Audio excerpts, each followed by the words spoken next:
Yeah, you can start after the record sign on. Wait. Okay, please. Okay, so this is the title of my article.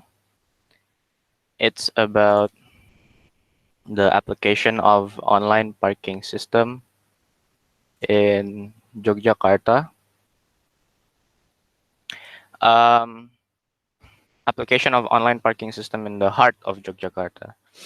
Right. So before I start, um, in our previous assignment, we were firstly asked to um, um, take a look at the example of a smart nation there is in this world. And I took an example from Singapore as a smart nation. And I took the similar stuff from uh, about Singapore's smart parking system in Punggol residency. So this revolves around a smart parking system, right? And here I want to show you about a video that talks about the features or how the smart parking system works in Singapore, right? So this video has no sound. My apologies, right? But we'll see about the features. So this is the smart parking system, right? They use sensors. There are no gates, no portals. Everything is flow through, right? No cars doesn't need to stop by and stuff, right? And then let me speed up. Here, this is the machine or the device they use for the smart parking system. And then, as you can see, the device itself, it has a monitor. I mean, sorry, it has a sensor, and then it also has a camera to catch the license plate for the vehicle as the vehicle comes in, right? And then they show here you can see it's a phone, right? So this is the mobile application for the smarting system, right? For the smart parking system, right? So this mobile application can be used so that the drivers, when let's say they don't have enough money in the account right now, they can use like the pay later, like we have in Gojek, right? They use pay later, and the drivers doesn't need to worry about whether there is a money in their account or not, because they can just pay later, right? So this is an example of a smart parking system that is in a smart nation, which is Singapore, right? However, we cannot fully implement Singapore's smart parking system in the city of Yogyakarta, right? So this is a picture I took from Google Maps Street View. This is in Jalan Kaliurang Bawah. As you can see, uh, why can't we implement Singapore's smart parking system in Yogyakarta? First, the condition doesn't meet. So as you can see from the video before, the smart parking system takes place in the parking lot, meaning there's a parking lot and then you implement smart parking system. However, in Jogja, we have a very minimum space for parking. As you can see, cars in Jalan Kaliurang parks at the sides of the streets, right? And we all know, since we go to UGM, right? Jogja has very, very minimum parking space, right? Except the one in near train station in Malioboro, right? There is a dedicated building just for parkings, just for parking. However, at the rest of the area of Jogja, there is no, right? There's no specific building for us to park. So this is why we cannot fully implement Singapore smart parking system. However, if we look at the picture on the screen, this is Mr. Ahok, our ex-governor of Jakarta, right? This is also another form of smart parking system. So there is a machine, and then we pay using our e-money or Flash or whatever. Right. So what we learn from my first few slides, uh, I'm basically talking about how we can interpret Singapore's features and how we can interpret Jakarta's realistic implementation of a smart parking system. So we're going to combine these two examples and implement it in the city of Yogyakarta. Before I move on, I want to talk about my main problem that is found in the city of Yogyakarta. So uh, in here, I'm basically discussing about uh, what can my smart parking system do and help to solve the problems found in the city of Yogyakarta, right? So this I will flash some headline news to you. This is, it says here, the economic growth of Yogyakarta is the lowest amongst all the city in Java, cited from ayobandung.com. And then eh, another headline news is called, it says here that the economic growth of Yogyakarta has a negative rise, which is a negative 0.81. This is all fresh news. It's from 2020, once from 2021, and uh, our it says, yeah, once from 20 and 2021. Right, they're all fresh news. And then here, also taken from the Badan uh, Pusat Statistik, if I'm not mistaken, the official statistic department from Indonesia. It says here that the economic growth of Jogja is still having a decrease in growth, right? So uh, we're done talking about our main problem. Now uh, right. So this is just the cause of economic growth. What causes economic growth? This is just based on my research. So there's a size of workforce, and then growth in the productivity of that workforce, and then uh, the third minor point is how the government is taking care of the business in the area, right? Which is pretty important. Now, I'm also going to tell. I'm also going to show you what are the minor problems found in the city of Yogyakarta that my smart parking system can help and try to solve. Right. First of all, let's call Juru Parkir as a parking guy. So let's just call it our Juru Parkir as parking guy, right? For the ease of understanding. Here, as you can see, this is there's headline news, still a very fresh news. Once 2018, kind of old, but once 2020, right? It says here that 19 parking guys in Jogja is deliberately increasing the fee of parking, right? In, it says here in Taman Siswa, so it's still in the heart of Yogyakarta, right? And so this obviously creates inconvenience amidst the citizens, right? People just hate to be like, accidentally the parking fee just increases, so that it doesn't make sense. Right? So this is a violation. And then here, the other news is telling us about that the city of Yogyakarta is trying to invent a new way, or trying to invent an equipment, a reliable one, for vehicles to pay its parking fee. Right. This is cited from jogjapolitan.com. As you can see from the picture itself, vehicles also park at the side of the streets. Even worse, it's parked at the sidewalk, right? It's it's basically for people to walk.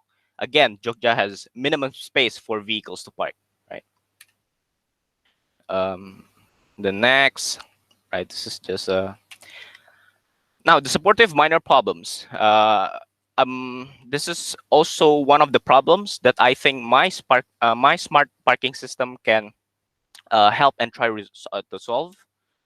This is it says here, right? It's about begal, right, or robbery, right? It's a crime scene. So this is 2020. It's a very fresh news. And also here it says, just citing from the news, it says the police had to chase the doer or pelaku for months, right? And later on, I'm going to show that my smart parking system can help speed up this catching process, right? Um, This is also another news talking about Bugal, right? There are very various many news about Bugal. So as we all know, Jogja, when I first came in UGM, Bugal is a very viral news in UGM, as we know, right? And then this is also a type of Jogja is still trying to find a way to count the volume of vehicles in the city, and it says they still do it manually, right? Right, and then we have bad road infrastructure, right? I'm also going to tell you how my smart parking system is going to solve this issue. And then this is also a news cited from Jateng inews.id. It basically says the same thing. Now this is exciting, right? I always thought when I first came to Jogja, I always thought that Jogja is a very clean place, right? I can see that there are very minimum trash in Jogja. However, today, as this news came out, it's 2020, a very fresh one. It says that uh, at some place in Jogja, now you can see trash, right, at the side of the streets, right? So this is the picture taken from the blog. As you can see, that is a very terrible view, right? Trashes at the sides of the street, and I'm also going to discuss how my smart parking system can solve this issue. Right. So the question becomes, with all those gigantic, huge problems, right? How can my parking system solve this issue? Right. It's very ridiculous to even try and connect a parking system and solve crime scenes. Right. It's very ridiculous, and sometimes it doesn't make sense. Okay, I'm going to discuss now. Before I start, when people hear um, that robots or machines, right, or technology are implemented into their jobs, right, people often think that this means humans are being replaced by robots. However, that's not always the case, right? I want to break the stigma that it's not always the case, right? So in my case, yes, I'm adding technology to solve our problem, which is the smart parking system. However, I'm not firing, or I'm not using anymore my parking guys, right? I still use my parking guys. The reason behind is still Jogja has very minimum space for us to park, right? And we um, eventually will park at the sides of the street, right? So what is then will be the main job for our parking guy? Well, it's simple. The main job of our parking guy will be to organize these vehicles. However, when it comes to payment, let the technology handles it, right? So this idea doesn't require the firing of our parking guy, right? We still need them, right? Um, right. So why am I adding technology to a parking system, right? Why can't I just like count on my parking guys to do all the payments, all the organization and stuff, right? So the I'll show you this analogy from why why do I need to add technology. So let's say we park our car at the sides of the street, right? Because we're in Jogja, and then we pay our money to all right. Before that, when we park our car at the side of the streets, and the streets belongs to the government, right? Meaning we are renting a small space of area, right, from the government for us to park our car. Meaning when we rent something, we usually pay in exchange. Let's say you rent a car, of course you have to pay, right? Same thing here. You rent a space for your car to park, meaning you have to pay uh, your money, right? You have to pay to the provider. In this case, the provider is the government, right? So after we park, we're done parking, we pay our money and we pay it to the parking guy. Thus, the parking guy collects the money that all the vehicles give to him. And then let's see a few cases. One case is that our parking guy will give the money to the Minister of Transportation, knowing that our parking guy is in contract with the Minister of Transportation, meaning our parking guy is working for Dinas Perhubungan, let's say, right? And then, so our parking guy give the money, and then in exchange, the Minister of Transportation, ato Dinas Perhubungan, will give a salary to the parking guy, right? So that is a good news. So basically, our money will be given directly to the Minister of Transportation because we rent a space for our car to park, right? And then we look at our second case. The second case is our parking guy, even though he is on contract with the Minister of Transportation, they bring home the money, right? They basically steal the money from the government, right? I'm not saying this. This is basically a bad thing, right?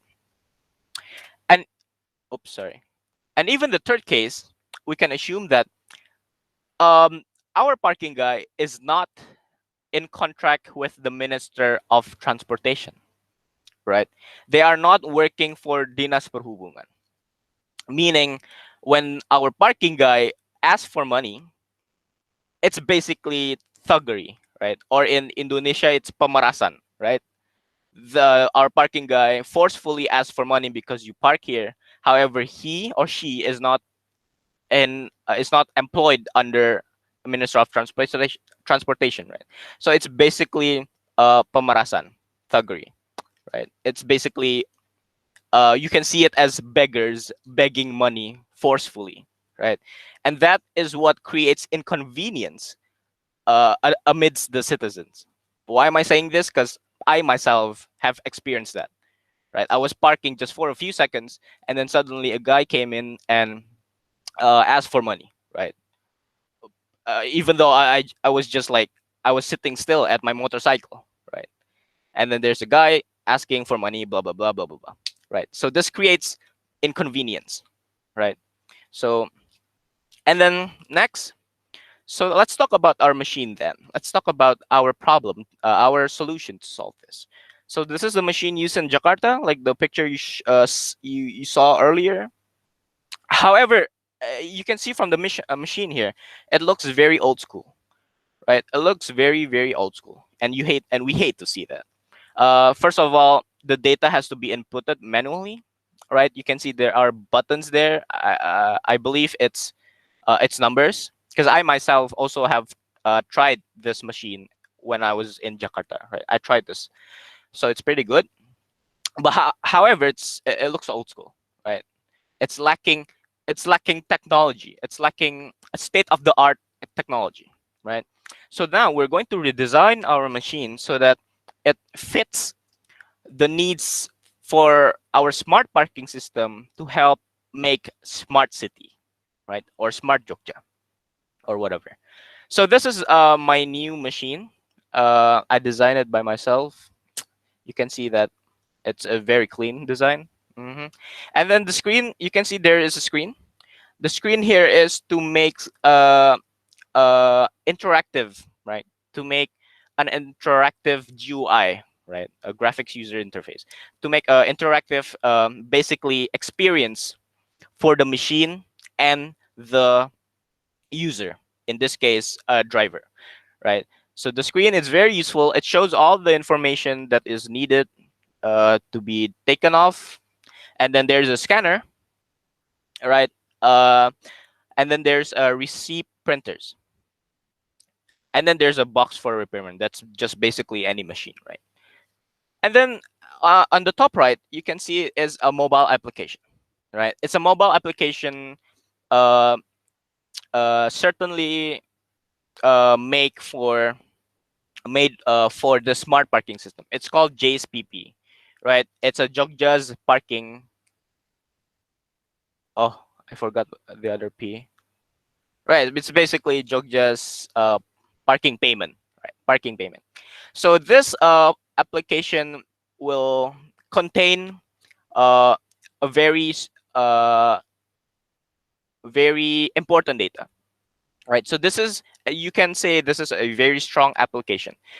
So this application will be able to show QR code, right? And this QR code can uniquely connect to your car identity, right? So this application basically acts as an electronic STNK or ESNK, right? This application acts as a ESNK, and then our application also will be able to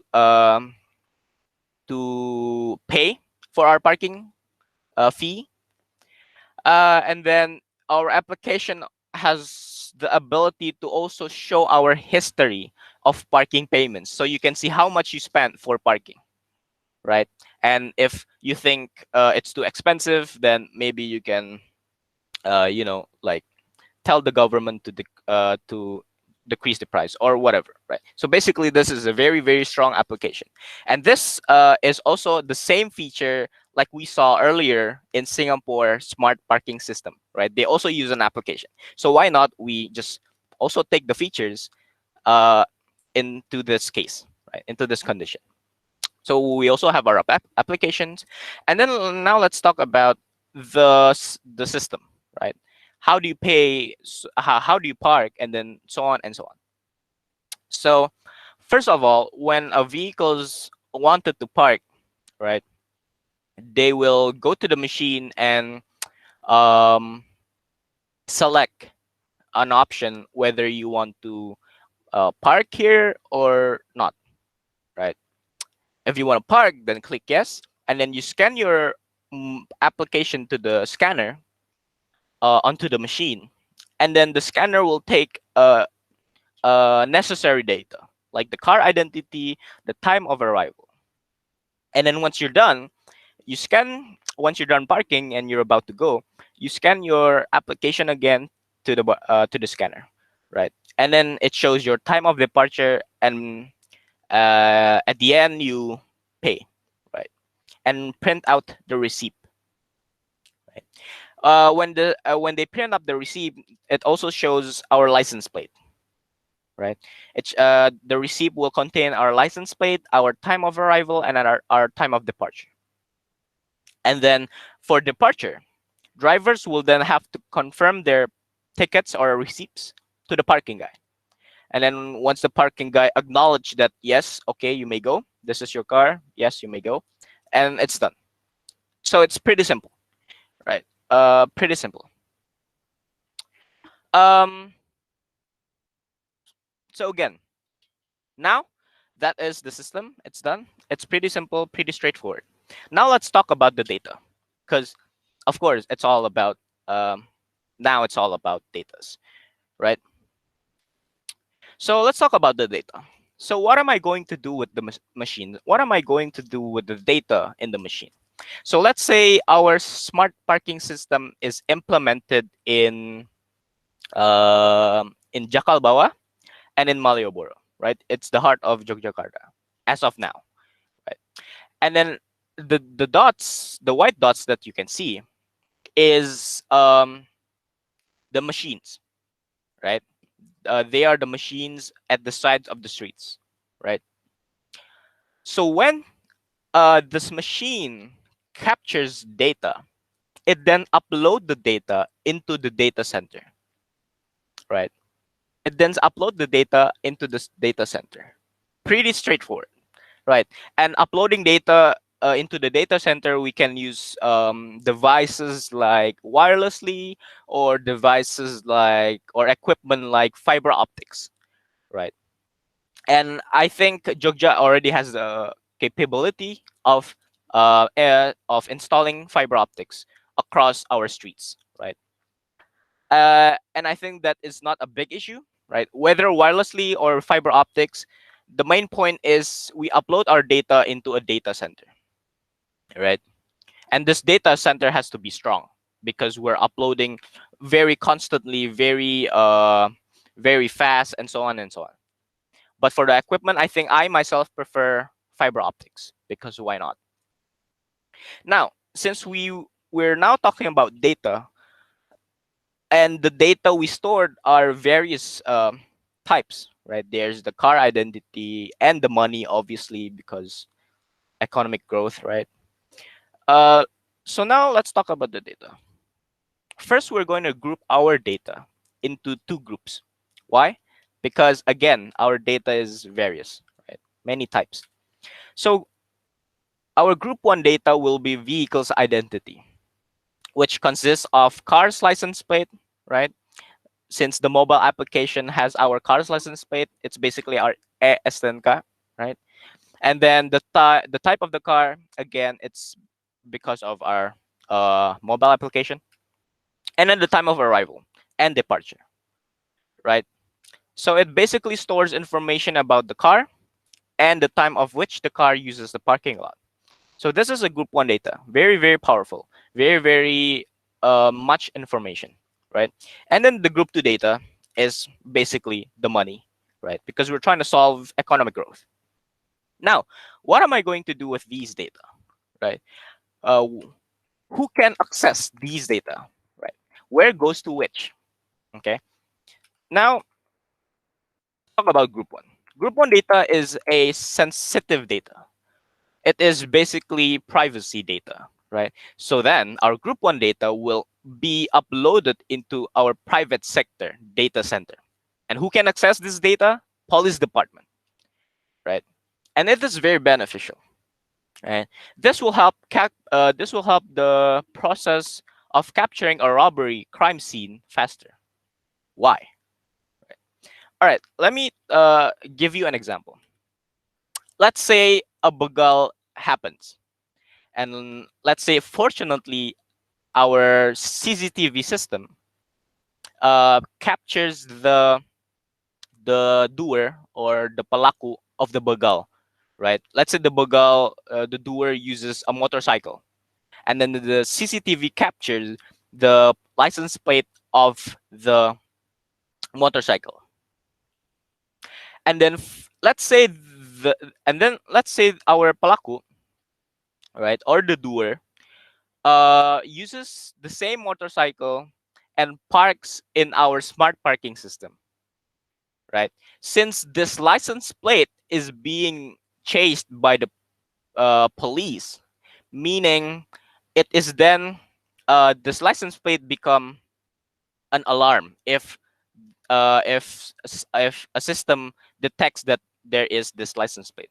So let's say our robbery or the palaku parks in our smart parking system, meaning the doer registered his license plate onto our system. Why? Because he parked in our smart parking system, right? And the requirement for you to park in our smart parking system, you have to register your mobile application, which contains your license plate, right? So his license plate will be uploaded into the data center. And meanwhile, his license plate is on the search for the police. So the system can alarm the police that the doer or the criminal is on our smart parking system in this area at this time right now, right? And then the police can immediately run to that smart parking system area, which is installed in Yogyakarta, right? And catch the doer on scene, right? And this is why we store our group one data into the private sector, into the police department, right? To help solve the crime issues, like I said earlier, to help solve bugal issues, right? So this is one of very few example for how the smart parking system can help solve uh, bugal actions. And then next, let's talk about our group two data. How can our group two data be beneficial for or help economic growth? Right, so group two data basically contains money, right? So we can then upload our group two data into Jogja's economy open data, which stores all the money, right? Since it's economy open data. And then people can now see how many percentage of the money, right? Let's say this there is in economy open data, there's a sector of money collected from parking system, right? And all citizens and all businesses or etc. can see where the money is flowing, going, and so on, right? And let's say the diagram looks like this, right? Let's say the money is 70% going to the parking guy's salary because they play a lot of part in our parking system as of now. And then let's say 10% is going to the Ministry of Transportation. For what? For them to use the fund to fix damaged roads or trash issues on the street. So again, with our 10% of the money collected from our smart parking system, the ministry can now solve the problem of bad road infrastructure, right? Like I said, this is how my smart parking system can help solve this issue, right? The money is being used for the Ministry of Transportation to fix bad roads. And then how about our economic growth? How about Jogja's economic growth? Well, we can use 20% of our money collected to help small businesses. So basically, the smart parking system also acts as a donation system, a smart donation system, a smart donation system where people can see how much money is flowing and where the money is flowing and so on and so on. So our smart parking system also acts as a smart donation system, right? So 20% is going to go to help small businesses, and this will indirectly um, solve economic growth problems in Jogja, as because the businesses can upgrade their business life, right? Um, right. For let's say going back again to the Ministry of Transportation, um, how do they, the Ministry of Transportation, use the money to fix trash issues? Well, we can take an example from Jakarta, right, which is the Orange Army or the Pasukan Oranye, right? We Jogja can use this fund money to make a workforce of uh, Pasukan Oranye, right? Pasukan Oranye Yogyakarta. So this is all talking about money, and this is all talking about how my smart parking system can use money well to do other stuff and solve many issues. Right. Talking about open data. We were asked on our previous assignments that to analyze this different various system. Various open data in the in the Southeast Asian country. Now let's talk about our open data. So when I was researching about open data in my previous assignment and I picked Satu Data Indonesia, I observed that there is something lacking in in Satu Data Indonesia's open data, and that is data visualization, right? Now data visualization is a very strong way to show information about a big data, right? So I want Jogja's economy open data to have data visualization. Visualization such as graphs, right? Box plot, and so on, and many other visualization. Why is this important? Because then citizens, right? Citizens can easily understand how the government and how the businesses use the money from our smart parking system well, right? They can see how well are the money being used. Also, enthusiasts, like let's say there are obviously some enthusiasts that are enthusiasts about the government system, the actions of the governments, right? And they wouldn't want to read a CSV file, right? Which is basically in every open data, right? Basically in every, not well, I can't say every because yeah, or let's say in the most of the open data portal, right? They only use CSV files to show their data, right? However, a citizen like me or enthusiast like someone else wouldn't want to read each of the CSV file, right? Especially the CSV file is containing huge data sets, right? We wouldn't want to do that. But on the other hand, we would love to see a data visualization. So this is why I want my JOCJS Economy Open Data to have a data visualization. And in addition, talking about data visualization in our open data, this also creates a workforce. Yes, a workforce. To whom? For data scientists, right? So JOCJS Economy Open Data can open a workforce for data scientists to work on the data visualization, right? So this is also a chance for opening an extra workforce.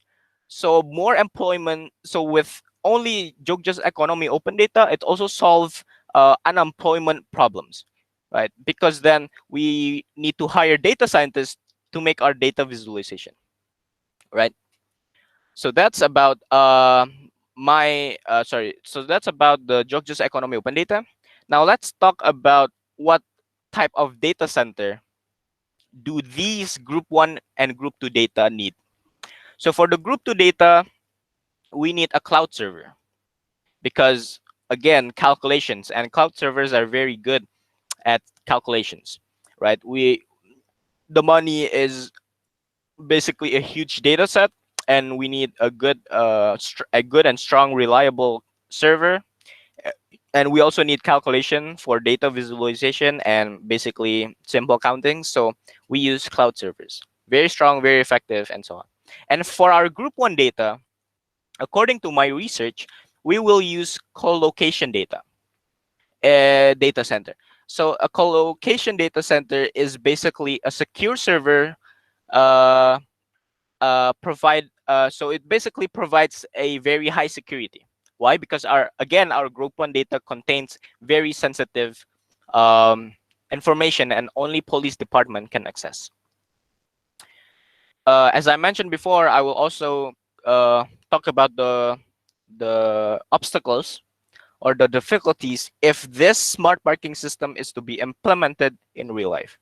So number one, we have dishonesty still happening from our parking guy or citizens, right? Our citizens or parking guy still wants to pay through offline, right? Or cash, or pay directly to the parking guy.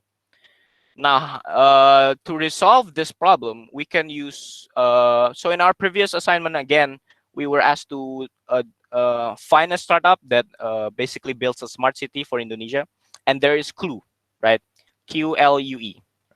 Clue is basically a smart interactive traffic technology design, right? So we can use Clue to help solve this issue, right? We can use Clue CCTV, right? Which Clue CCTV is smart enough to identify which vehicle is which. So let's say Clue identify uh, Clue can identify cars and motorcycles, right? So we can use Clue to count the average number of vehicles to park in our smart parking system. And meaning when they count the average number of the vehicles, they also count the average money that has to be collected for each day in the smart parking system, right? And we will put Clue near our smart parking system, right? So then it counts the number of vehicles, and it calculates the average number of money that has to be collected. And if this money is not the same value as the real machine has been collecting, then there is something wrong. Meaning, one of the cases is that dishonesty is still happening from our parking guy and citizens. And if this happens when these numbers doesn't match, and then a further action will be um, implemented. Meaning, there will be a warning given to our parking guy to be more strict with the smart parking system rules, right? So this is also uh, the solution to my number one obstacle. And then the number two obstacle is money allocation, right? Funded money collected by the government, collected by the smart parking system is not being used well by the government, or in simple terms, corrupt, right? So we're worried that since our money goes to the government data, right, or the cloud servers belonging to the government, we are worried that there might be a corruption, right? There might still be a corruption, even though we're in Jogja, right? But to solve this issue is pretty simple, right? So every year, each year, at the end of the year, citizens will be taken of will be taken feedbacks about the roads infrastructure and the trash issue. If the citizens are not satisfied with the roads infrastructure being not good enough and the trash issues being still not being resolved, meaning there is something wrong with the funded money used by the government, right? Meaning there's still corruption. And again, with the solution, um, citizens can now realize that their government is corrupt, and then further action will be um, implemented, right? And then, but the third one, the obstacle that is hard to do is breaking the habit. Both citizens and parking guy. Okay, let's say on the first year, our smart parking system is doing well. However, in the long run, many people are abandoning this smart parking system because they're used to traditional way of payments, right? So this is one of the hardest obstacle that is hard to find the solution to, except for making it strict, right? But making it strict meaning it's pretty harsh, right? So the third obstacle is pretty hard to solve. However, the first and second obstacle is pretty easy or simple to solve. So that's about my PowerPoint, about my article, which is about application of smart parking system in the heart of Yogyakarta. If there are any questions, yes. Okay, Rifki, I think that's excellent. What you're very detailed about your idea and describe how it's work, the business process, and also what the impact. It's cool. I think you already get the idea. Actually, I'm very happy today to see how Rifki present the idea. So what are the target of the midsem, the summary article actually came out with this brilliant idea. So it's very simple actually. The spot parking. I think we already know that the issue, but the cool thing is you came out with the fresh idea. Maybe not pure, not very fresh, yeah. But I think fresh. What I mean is very unique and very simple. It's not like just yeah. Even it's like not future high tech something that complicated, but that futuristic high tech, but in the simple way to use something that really good enough for this idea. So my suggestion is hopefully you can describe in your article more like what you present today, Rifki. Yeah? So Yes, sir. the audience will be very easy to understand what the idea and how it's work, and what the impact and etc. That's cool, I think. Thank you, sir. Yes, excellent. Thank you, Rifki. Thank you. Yep. Okay, so we go to the next round. I think we have Adri. Yeah, Adri, please prepare. Yes, sir.